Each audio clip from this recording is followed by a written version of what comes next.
Sizga yomonlik qilayotgan insonlarni albatta tushingizda ko'rishingiz mumkin. Shunday duo qilsangiz, har kuni yotishdan oldin tahoratli holatda bo'lasiz, albatta. O'ng tarafingizga qarab yotasiz. 3 marotaba chuqur-chuqur nafas olasiz. Burningizdan nafas olasiz, og'zingizdan chiqarasiz. 3 marotaba olasiz nafasingizni. Orqasidan Ixlos surasini 21 marotaba o'qiysiz. Orqasidan Kavsar surasini 21 marotaba o'qiysiz. Allohim, senga taslim bo'lgan bandayman.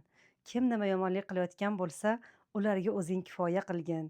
Qalb ochiqlik bergin u insonlarga deb Allohdan astoydil duolaringizni qilib uxlab qolasiz. Inshaalloh Alloh izni bilan u insonlarni ko'rishga qodir bo'lasiz. Avvalo Alloh, biz hamisha sabablarini qilamiz.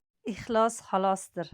Hamisha ixlos bilan o'qisangiz, har doim Allohim ish yo'llaringizni ham, baraka yo'llaringizni ham ochib qo'yadi.